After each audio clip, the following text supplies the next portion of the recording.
दिल्ली के वज़ीर आला केजरीवाल ने की प्रेस कॉन्फ्रेंस करके अपनी सरकार की हुसूलियाबियां उन्होंने गिनवाई। केजरीवाल ने कहा कि हमने 5 साल में 20,000 क्लासरूम स्कूलों में बनाए, जबकि दिल्ली में एमसीडी के 9 साल में 109 स्कूल बंद हो गए। मोटी थोड़ी सी बातें हैं वो मैं आपके सामने रख देता हूं। नगर निगम के भी स्कूल हैं, दिल्ली सरकार के भी स्कूल हैं। नगर निगम प्राइमरी स्कूल चलाता है, हम लोग सेकेंडरी स्कूल चलाते हैं, ऊपर वाले स्कूल चलाते हैं, सीनियर सेकेंडरी स्कूल चलाते हैं। एक तरफ जहां पिछले 9 साल में नगर निगम के 109 स्कूल बंद हो गए, 2011 से 2019 के बीच में नगर निगम ने, एमसीडी ने 109 स्कूल बंद कर दिए। वहीं पिछले 5 साल में दिल्ली सरकार ने लगभग 20,000 नए क्लासरूम बनाए हैं स्कूलों के अंदर। 20,000 क्लासरूम का मतलब है लगभग 500 नए स्कूल खोलने जितना इंफ्रास्ट्रक्चर क्रिएट किया है। नगर निगम के स्कूलों में पिछले 9 साल में 2.5 लाख बच्चे कम हो गए। 2011-12 में 9,85,000 बच्चे थे नगर निगम के स्कूलों में। 2018-19 में रह गए 7,32,000। स्कूलों की हालत इतनी खराब थी कि लोगों ने अपने बच्चों को एमसीडी के स्कूलों में भेजना बंद कर दिया। 2.5 लाख बच्चे कम हो गए। दिल्ली सरकार के स्कूलों में बच्चों की संख्या बढ़ी है और लोग प्राइवेट स्कूलों से अपने बच्चों को निकाल के सरकारी स्कूलों में भर्ती करा रहे हैं। नगर निगम के स्कूलों में इंफ्रास्ट्रक्चर का बहुत बुरा हाल है। आज 21वीं सदी के अंदर जब भारत देश पूरी दुनिया से compete करने की एक इच्छा रखता है और कोशिश कर रहा है, नगर निगम के स्कूलों के अंदर आज भी बच्चे नीचे दरी के ऊपर, फर्श के ऊपर, टाट के ऊपर बैठ के पढ़ाए जाते हैं। जबकि दिल्ली सरकार के स्कूलों के अंदर प्राइवेट स्कूलों से भी बेहतर इंफ्रास्ट्रक्चर दिया जा रहा है। स्विमिंग पूल्स बनाए जा रहे हैं, लिफ्ट्स बनाई जा रही हैं, स्पोर्ट्स का शानदार इंफ्रास्ट्रक्चर दिया जा रहा है। और नगर निगम के स्कूलों के अंदर पढ़ाई का स्तर ऐसा है कि 5वीं क्लास पास करके बच्चा 74%, कोई स्टडी है जो कहती है 74% बच्चे जो नगर निगम के स्कूलों से 5वीं पास करके बाहर निकलते हैं वो हिंदी की सिंपल लाइन नहीं पढ़ पाते। दिल्ली सरकार के स्कूलों के 12वीं क्लास के नतीजे जो हमारे बच्चे पढ़ के निकलते हैं उनके प्राइवेट स्कूलों से ज़्यादा बेहतर नतीजे आए हैं। प्राइवेट स्कूलों के 93% नतीजे और दिल्ली सरकार के 96% नतीजे आए हैं। ये है आम आदमी पार्टी का मॉडल ऑफ गवर्नेंस और भारतीय जनता पार्टी का मॉडल ऑफ गवर्नेंस। उसके बाद आप सब लोग जानते हैं कि किस तरह से भारतीय जनता पार्टी ने दिल्ली को कूड़ा बना दिया, कूड़ा घर बना दिया। पूरी दिल्ली में कहीं चले जाओ इनके ढलाव नजर आते हैं, जो कि पूरे दिल्ली के लिए, देश की राजधानी के लिए, हर भारतीय के लिए एक बहुत ही शर्मनाक बात है। पूरे दिल्ली के अंदर कूड़े के ढेर लगे हुए हैं, जहां देखो वहां ढलाव। भारतीय जनता पार्टी और नगर निगम ने पूरी दिल्ली को कूड़ा घर बना दिया, कूड़ा कर दिया। It is known as garbage capital of India. शर्म आती है। जो इनका अपना स्वच्छ भारत है, 49 देश के सबसे बड़े जो शहर हैं उसमें बॉटम 10 के अंदर दिल्ली का नगर निगम आता है। जो प्रधानमंत्री जी का अपना कार्यक्रम था स्वच्छ भारत का, उसको भी ठीक से भारतीय जनता पार्टी ने अपने नगर निगम में लागू नहीं किया। दिल्ली के मंडी हाउस में जेएनयू तलबा और असातिज़ा का एहतजाज जारी है। तलबा JNU vice chancellor Jagdish Kumar को वीसी के ओहदे से हटाने की मांग कर रहे हैं। शहरियत कानून और एनआरसी के खिलाफ भी नारेबाजी की जा रही है। इस एहतजाज के मद्देनजर बड़ी तादाद में पुलिस एहलकारों को तैनात कर दिया गया है।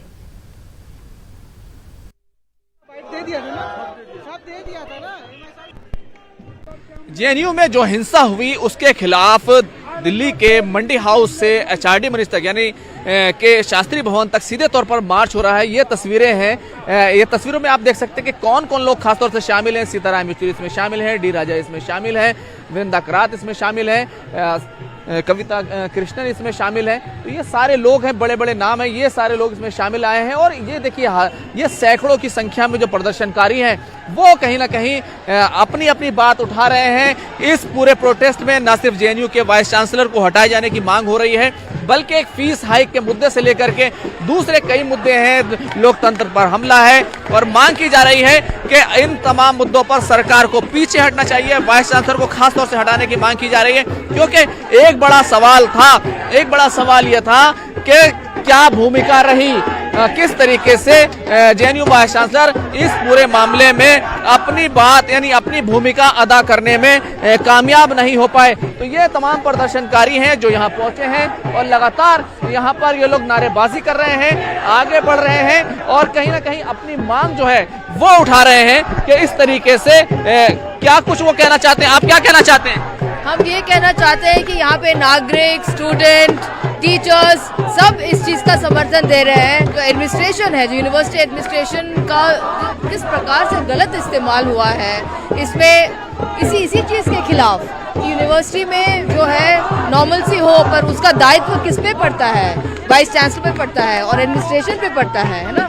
और जिससे इस चीज़ से कोई नहीं पसंद करता इस प्रकार से सड़क पे आके जो है कुछ इश्यूज उठा पर ऐसे कि डेमोक्रेसी में ये जो करना जो पड़ता है और यही एक विकल्प रह गया लोगों के पास कि अपनी बात को रखने का। फीस हाइक का मुद्दा कितना बड़ा मुद्दा है? अभी तो ये चलता रहेगा पूरा ठीक तरह से, जब ये ठीक नहीं होगा तो पूरा ये जेएनयू की स्टूडेंट है यहाँ पे तो पूरा प्रोटेस्ट ही चलते रहेगा सर। आप यहाँ पर प्रोटेस्ट कर रहे हैं, फीस हाइक के अलावा कौन कौन से मुद्दे हैं जो आप यहाँ पर उठा रहे हैं? जी, मैं अलीगढ़ मुस्लिम यूनिवर्सिटी से आया हूँ। मैं जेएनयू के स्टूडेंट की सॉलिडरिटी में साथ में आया हूँ। मैं इसलिए कह रहा हूँ कि यहाँ के इस सरकार को पढ़ाई से दिक्कत है सर। जब तक हम पढ़ेंगे उसको डर रहेगा। हमने नेशनलिज्म सीखा, हमने पैट्रियटिज्म सीखा, हमने पढ़ा रविंद्रनाथ टैगोर को। रविंद्रनाथ टैगोर जाकर पहला नोबेल प्राइज जीते। हम लोग समझे सर, जब तक हम लोग पढ़ेंगे तब तक ये डरेंगे। हम पढ़ते रहेंगे और आगे बढ़ते रहेंगे सर।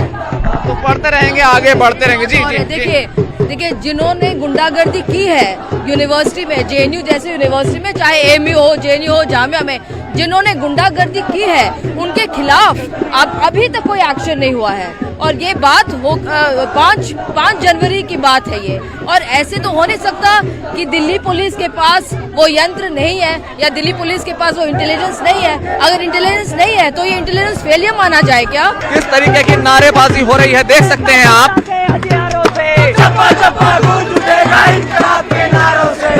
जब जुल्म करेगा सत्ता के हथियारों से, और हम भी उसको ध्वस्त करेंगे एकताबद्ध कतारों से, और हम भी उसको ध्वस्त करेंगे एकताबद्ध कतारों से। इन तमाम मुद्दों के बीच एक मुद्दा मैं आपको और दिखाना चाहूंगा किस तरीके से ये जो फोटो है आप ये देख सकते हैं। साझी विरासत यानी कि सावित्री बाई फुले और फातिमा शेख, इसका यानी कि भाईचारे का मुद्दा भी इस पूरे प्रोटेस्ट में शामिल है। और ये लोग जो अपनी मांग उठा रहे हैं वो कहीं ना कहीं सरकार से कह रहे हैं कि सरकार को जेएनयू के मामले में कार्रवाई करनी होगी और इसी के साथ साथ भाईचारा हो या फिर दूसरे मुद्दे हो, लोकतंत्र पर हमला हो, उन तमाम मुद्दों को लेकर पूरा प्रोटेस्ट हो रहा है। कैमरामैन योगेंद्र के साथ खुर्रम शहजाद, न्यूज़ 18 उर्दू, दिल्ली। सरकार के द्वारा फैसिलिटेट किया गया है और जो 15 देश के जो एम्बेसडर्स और हाई कमिश्नर्स इसके पार्ट हैं उनके नाम हैं United states, south Korea, Vietnam, Bangladesh, Fiji, Maldives, Norway, Philippines, Morocco, Argentina, Peru, निजर, नाइजीरिया, गयाना एंड टोगो। आज का जो प्रोग्राम के बारे में थोड़ा बताना चाहूँगा।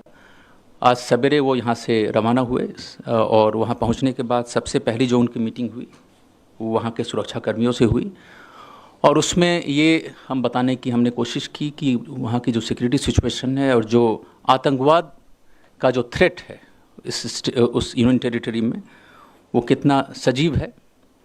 उसके बाद उनका इंटरेक्शन हुआ सिविल सोसाइटी के सदस्य के साथ और ये सदस्य पूरे जम्मू एंड कश्मीर से आए थे और हर एक क्षेत्र से आए थे। तीसरी जो उनकी मीटिंग हुई वहाँ के लोकल मीडिया से हुई उनके साथ इंटरेक्शन हुआ और उसके बाद जो वहाँ के पॉलिटिकल लीडर्स हैं उनके साथ भी उनका इंटरेक्शन हुआ। जो जाने का मकसद था, उनको ले जाने का मकसद था, वो खुद जाके देख सकें कि पिछले 5 महीने में अगस्त के बाद किस ढंग से नॉर्मलसी वहाँ आई है, सिचुएशन नॉर्मल हुआ है। उसके अलावा ये भी बताना ज़रूरी था कि जो स्थानीय प्रशासन है उनके तरफ से किस ढंग से इसके लिए प्रयास किया जा रहा है, वो भी उनको दिखाना ज़रूरी था। जहाँ तक प्रोग्राम का सवाल है, ये ध्यान में रख के बनाया गया था और उसके लिए पुख्ता इंतज़ाम भी किए गए थे कि अभी भी थ्रेट वहाँ है, टेररिज्म का थ्रेट है, उसी हिसाब से इसको दिमाग में रख के बनाया गया था। जी, now I open the floor to questions. What I'll do is I'll take all the questions on this topic and then we will move subsequently to other topics.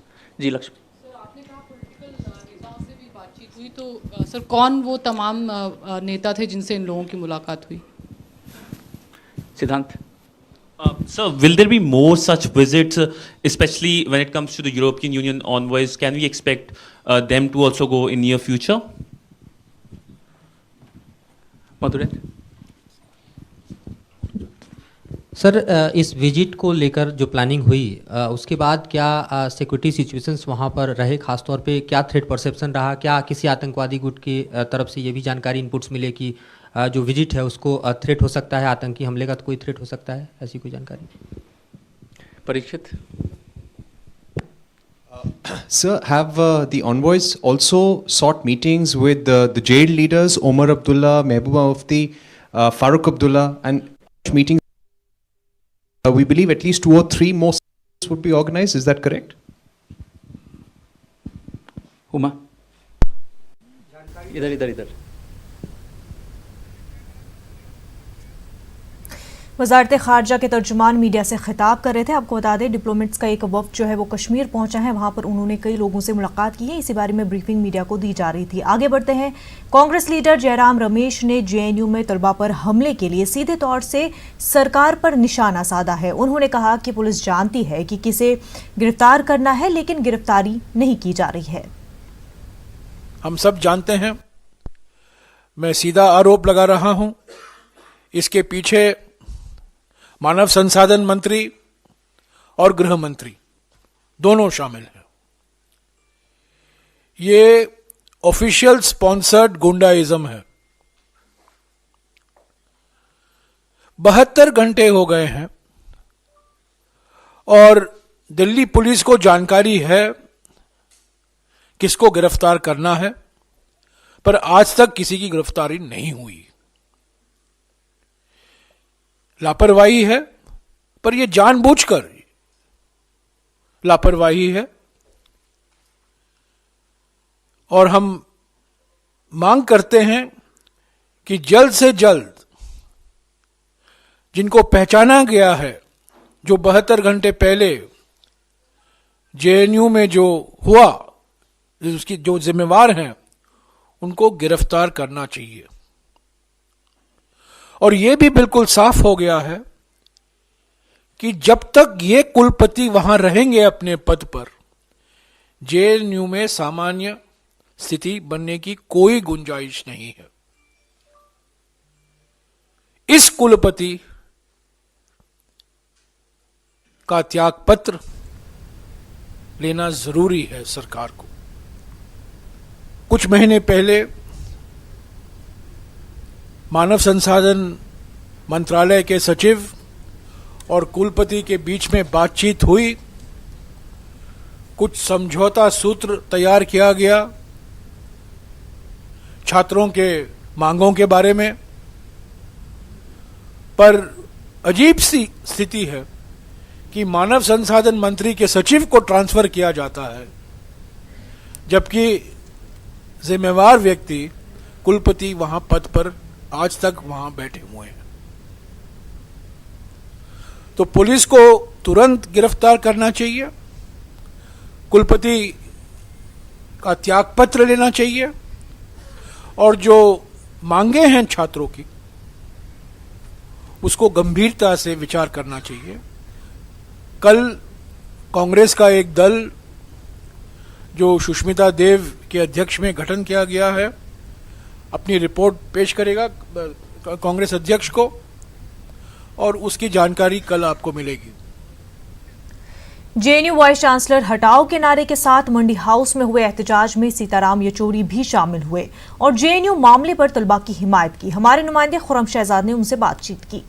Yechury हमारे साथ हैं। सर, आज आप लोग यहाँ मार्च करने खुद आए हैं, आप लोग जेएनयू भी गए थे, आखिर ये सब होता रहा और प्रशासन सोता रहा? नहीं, ये तो सब करवाया गया। तीन घंटे बाहर के गुंडे कैसे गए अंदर, पहली बात पुलिस वहाँ पे तैनात थी, उसके बावजूद वो गए। 3 घंटे तक पुलिस खड़ी रही और उसको नहीं बुलाया, और उसको ना बुलाने का मतलब यह है कि उनको खुला छूट दिया गया, और खुला छूट देने की जिम्मेदारी होती है वाइस चांसलर की, तो इसीलिए वाइस चांसलर को हटाना है फौरन।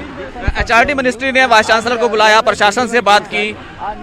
एचआरडी मिनिस्ट्री पहले से ही सलाह दे रही थी कि छात्रों से बात करके इसको सुलझाने की कोशिश करो, लेकिन वाइस चांसलर महोदय तो मिले ही नहीं, आज तक नहीं मिले। जो घायल हुए बहुत सीरियसली घायल हुए। आप लोग खुद गए थे जेएनयू, क्या आप लोगों ने देखा, क्या आप लोगों ने महसूस किया? हमने देखा कि वहाँ पर बाहर के गुंडों से पूरा यूनिवर्सिटी को दस्त किया, लड़कियों के हौसलों में जाकर उनको मारा, एसिड लेके आए लड़कियों पे डालने के लिए। अब इस तरह की गुंडागर्दी जो पुलिस के संरक्षण में होती है, और अधिकारी वहाँ पे वाइस चांसलर वो जो है उनको अनुमति देते हैं, और पुलिस को बुलाया जाता है जब उन लोगों को बाहर कर दिया जाता है। तो ये देख सकते हैं कि आप जो मोर्चा है वो वीसी के खिलाफ खुल गया है। कैमरामैन योगेंद्र के साथ Khurram Shahzad, news 18 Urdu, Delhi. JNU VC को हटाए जाने के लिए तलबा और असातिज़ा के मुजाहरे में शरद यादव भी शामिल हुए। उन्होंने कहा कि जेएनयू में जो कुछ हुआ वो प्लान के तहत हुआ। जेएनयू मामले को लेकर मंडी हाउस से मार्च हो रहा है, लेकिन यहाँ पर शरद यादव जी पहुंचे हैं। यादव जी, क्या कहेंगे जिस तरह से जेएनयू प्रकरण सामने आया, वीसी की भूमिका? हम लोगों के सामने देश का जो प्रीमियम इंस्टीट्यूट है उसमें गुंडे घुस करके मार रहे हैं, और इस अन्याय के खिलाफ प्रतिकार के लिए हम लोग प्रतिकार के लिए, देश को भी प्रतिकार के लिए खड़ा करने के लिए आए हैं। क्या लगता है, क्या वीसी ने कुछ गड़बड़ी कराई जानबूझकर? मैं कह रहा हूं कि ये प्रशासन की देखरेख में, प्लानिंग में हुआ है, और वीसी इसमें एक हथियार है। इसलिए इस वीसी को तत्काल बर्खास्त करो, और देश भर में जो नौजवानों का बेकारी, बेरोजगारी है, उस समस्या के बारे को छोड़ करके इस तरह के काम कर रहे हो। यादव जी, हम अगर देखें तो अभी तक कोई गिरफ्तारी नहीं हुई है। मैंने सबसे बड़ा देश की कैपिटल है, इसमें इतनी बड़ी घटना होने के बाद नौजवान इतने बड़े पैमाने पर चौंकाए पीटे गए हैं। एक आदमी आज तक इस सरकार ने गिरफ्तार नहीं किया है, यानी पुलिस के हाथ बांध कर रखे हैं। तो ये शरद यादव थे जिन्होंने साफ तौर पर कहा, जी साबित होता है कि ये प्रशासन की यानी छत्र छाया में सब हुआ है। आप बहुत बड़ा आरोप लगा रहे हैं कि प्रशासन खुद करवा रहा है। बिल्कुल बिल्कुल। तो ये शरद यादव हैं जो कह रहे हैं कि प्रशासन की छत्र छाया में, उनकी देखरेख में ये सब हुआ है। कैमरामैन योगेंद्र के साथ Khurram Shahzad, news 18 Urdu, Delhi. Member parliament और कांग्रेस की तरफ से कायम जांच कमेटी के मेंबर सईद नासिर हुसैन ने कहा है कि हम जेएनयू के तमाम लोगों से बात कर रहे हैं। उन्होंने कहा कि ये बात सामने आ रही है कि जेएनयू इंतजामिया ने सही तरीके से मामले को हैंडल नहीं किया। सईद नासिर से बात की हमारे नुमाइंदे खुर्रम शहजाद ने। जेएनयू फैक्ट फाइंडिंग टीम के मेंबर और कांग्रेस से राज्यसभा सांसद सैयद नसीर हुसैन हमारे साथ मौजूद हैं। सर, आप लोग कल जेएनयू गए थे, क्या आप लोगों की समझ में आया वहाँ पर? देखिए, हम लोगों का टर्म्स ऑफ रेफरेंस ये है कि पता करें कि जेएनयू में क्या हो रहा है, क्यों ऐसी घटना हुई है, जो घटना हुई है उसमें कौन लोग इन्वॉल्व हैं, क्या वो लोग चाह रहे थे, इस तरीके की स्थिति क्यों है कि जो पिछले 60-70 दिन से वहाँ पे एजिटेशन हो रहा है। इन तमाम चीज़ों को देख के एक अपना रिपोर्ट बना के पार्टी को देने के लिए, ताकि पार्टी के की भी एक समझदारी बने कि आखिरकार इतनी बड़ी और इतनी नामदार और हिंदुस्तान की जिसको हम प्रीमियर यूनिवर्सिटी मानते हैं उसमें क्या हो रहा है करके।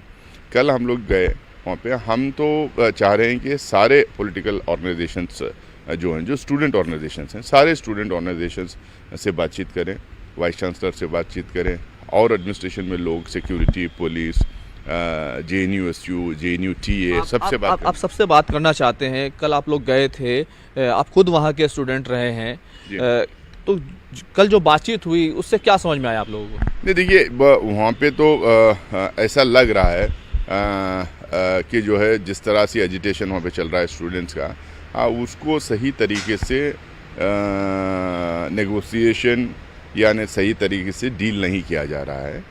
तो इसमें हर कोई वो अथॉरिटी है जो इसको डील कर सकती है, तो हमको लग रहा है कि उसको डील करना चाहिए था, डील नहीं किया गया है। इसकी वजह से जो है एजुटेशन भी इतना लंबा चला है और बहुत सारे इश्यूज उसमें इन्वॉल्व हो गए हैं। लेकिन अब ठोस उसमें क्या हमारे फाइंडिंग्स हैं वो तो रिपोर्ट में ही हम देंगे। आज JNU के जो स्टूडेंट हैं वो VC को हटाए जाने के लिए मंडी हाउस पर प्रदर्शन भी कर रहे हैं। देखिए, अब स्टूडेंट्स और टीचर्स और कर्मचारीज जो हैं उनके अपने अपने डिमांड हो सकते हैं, वो अपना एजिटेशन कर सकते हैं, हम लोग प्रोटेस्ट रजिस्टर कर सकते हैं, मेमोरेंडम दे सकते हैं, वो सब भी पार्ट ऑफ डेमोक्रेटिक प्रोसेस है। लेकिन हमारा जो है उस डिमांड से और फैक्ट फाइंडिंग कमेटी जो कांग्रेस की है उस पर और उसमें कोई तालमेल नहीं है। हमारा सिर्फ इतना टर्म्स ऑफ रेफरेंस है कि क्या हुआ, क्या हो रहा है, आखिरकार क्यों वहाँ पे छात्र जो हम इस तरीके से इतने लंबा प्रोटेस्ट और एजिटेशन में बैठे हुए हैं। एक आखिरी सवाल, अभी तक दिल्ली पुलिस ने जितना कई FIR तो दर्ज कर ली है, 3 FIR, लेकिन अभी तक किसी की गिरफ्तारी नहीं हुई है, इसको लेकर क्या कहेंगे? देखिए, लॉ एंड ऑर्डर कहीं की भी हो, उसकी जिम्मेदारी ये होती है कि स्विफ्ट एक्शन लें, अपने छात्र छात्राएं को प्रोटेक्शन दें और ख़ासकर इसका ध्यान रखिए कि जो लोग अपना इंटेलिजेंस के तहत उनको ये मालूम होना चाहिए कि इतना बड़ा एक क्राउड जो है यूनिवर्सिटी के बाहर से आता है, 2 घंटे 3 घंटे तक मार दाड़ भगदड़ मचाता है, फिर चला जाता है। अगर वहाँ की पुलिस को ये इत्तला नहीं है, अज्ञान है, तो उनका इंटेलिजेंस फेल्योर है या नहीं तो वो स्विफ्टली एक्ट नहीं कर रही है, तो होम मिनिस्ट्री को इसमें कायदे से देखना चाहिए। बहुत बहुत शुक्रिया।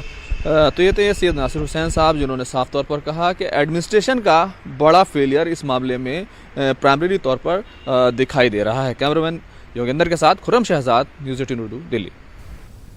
फांसी की सजा के हुक्म के बाद निर्भया के मुजरिमों में से एक विनय शर्मा ने आज सुप्रीम कोर्ट में क्यूरेटिव पिटीशन दाखिल की है। पटियाला हाउस कोर्ट ने सभी 4 मुजरिमों की फांसी के लिए 22 जनवरी की तारीख मुकर्रर की है। पटियाला हाउस कोर्ट ने क्यूरेटिव दरख्वास्त दाखिल करने के लिए मुजरिमों को 14 दिनों का वक्त भी दिया था।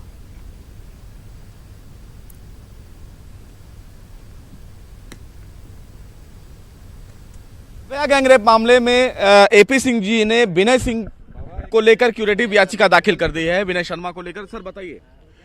आज इसमें केस में जो कन्विक्ट है विनय कुमार शर्मा की तरफ से हमने सुप्रीम कोर्ट में 5 जस्टिस के लिए क्यूरेटिव पिटीशन डाली है, जिसमें 5 ऑनरेबल जस्टिस जो सीनियर मोस्ट जजेस होंगे सुप्रीम कोर्ट के, वो उसको डिसाइड करेंगे।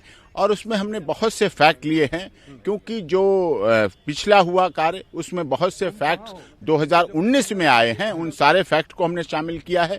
और नई ग्राउंड है बिल्कुल 2017 के बाद से अब तक के वो केसेस हमने साइट किए हैं उसमें, जिनमें साफ तौर पर कहा गया है कि इस केस से अधिक जो ब्रूटलिटी हुई, क्रूअल्टी हुई, उनमें फांसी की सजा थी, उसको लाइफ सेंटेंस में कमिट किया गया। बाकी लोगों को कब आप फाइल करेंगे, बाकी लोग जो दोषी हैं? देखिए, हमने कल एप्लीकेशन पटियाला हाउस कोर्ट में स्पेशल कोर्ट में लगाई है, जिसमें हमने एप्लीकेशन के द्वारा जेल अथॉरिटी से पवन कुमार गुप्ता के SLP के डॉक्यूमेंट्स हमने मांगे हैं, जिससे हम उसकी क्यूरेटिव पिटीशन फाइल कर सकें। अक्षय कुमार सिंह के ऑर्डर मांगा है, रिव्यू पिटीशन का ऑर्डर मांगा है, जिसमें हमने उसमें ये मांग की है कि वो हमें ऑर्डर मिले, जिससे हम उसकी क्यूरेटिव पिटीशन डाल सकें। ये हमारी लीगल रेमेडीज है, क्योंकि जो आप बता रहे हैं 22 जनवरी का ऑर्डर है, वो बिल्कुल आर्बिट्रेटरी है, जुडिशियल माइंड अप्लाई नहीं किया गया। दिल्ली हाई कोर्ट में हमारा हाई केस पड़ा हुआ है, रॉबरी वाला केस पड़ा हुआ पेंडिंग है, उसको दिल्ली सरकार ने, तिहाड़ जेल ने, कोर्ट ने सबने उसे छिपाया और एक कंसीलमेंट ऑफ फैक्ट है। तो ये AP सिंह थे जिन्होंने क्यूरेटिव पिटीशन विनय शर्मा की दाखिल कर दी है, और लोगों की भी पिटीशन क्यूरेटिव पिटीशन दाखिल कैमरामैन सोनू के साथ सुशील पांडे, न्यूज़ 18 दिल्ली। पार्लियामेंट के इजलास का आगाज 31 जनवरी से होगा। जराये के मुताबिक बजट इजलास का पहला मरहला 31 जनवरी से 11 फरवरी तक चलेगा। इसे पहले मरहले में आम बजट पेश किया जाएगा। आम बजट 1 फरवरी को पेश किया जा सकता है। बजट इजलास का दूसरा मरहला 2 मार्च से शुरू होगा और 3 अप्रैल तक जारी रहेगा। मरकजी हुकूमत बजट की तैयारियों में मसरूफ है। 26 जनवरी के परेड की तैयारियां जोरों पर चल रही हैं। सुबह के वक्त अफवाज के जवान कदम ताल मिलाकर परेड की मशक कर रहे हैं। हमारे नुमाइंदे राजीव तिवारी ने राजपथ पर परेड का जायजा लिया। इस समय परेड अभ्यास का मनमोहक दृश्य आप देख सकते हैं कि किस तरह से राजपथ पर बैंड की धुन पर आईटीबीपी के जो जवान हैं वो इस समय परेड अभ्यास कर रहे हैं। सुबह का समय है और देख सकते हैं कि किस तरह से जो है सेना के जो सामने एक अधिकारी हैं जो परेड का नेतृत्व कर रहे हैं, किस तरह से अपने कर्तव्य को प्रदर्शित कर रहे हैं। और यही काबिलियत जो होती है, यही जो कर्तव्य होती है उस दिन 26 जनवरी गणतंत्र दिवस के दिन यहाँ परेड में देखने को मिलती है, इस राजपथ पर देखने को मिलती है, जिसका इंतजार सिर्फ हिंदुस्तान ही नहीं बल्कि दुनिया के तमाम देशों के नागरिक करते हैं। और उस दिन जो है जो लोग यहाँ पे पहुँच पाते हैं, यहाँ पे बैठ कर उस नज़ारा को, उस कर्तव्य को, उस काबिलियत को देखते हैं, और जो यहाँ पे नहीं पहुँच पाते हैं वह जो टेलीविज़न के माध्यम से देखते हैं। लेकिन भारतीय गणतंत्र दिवस का जो परेड है वो पूरी दुनिया में चर्चित है और उसका इंतजार सभी देशों को रहता है। सभी देश के जो नागरिक हैं वो देखना चाहते हैं, क्योंकि भारतीय सेना के जो जवान हैं, जो पैरामिलिट्री फोर्स के जो जवान हैं, उस दिन अपनी ताकत का एहसास कराते हैं, अपनी काबिलियत का एहसास कराते हैं। खास बात में फिलहाल इतना ही। आदाब।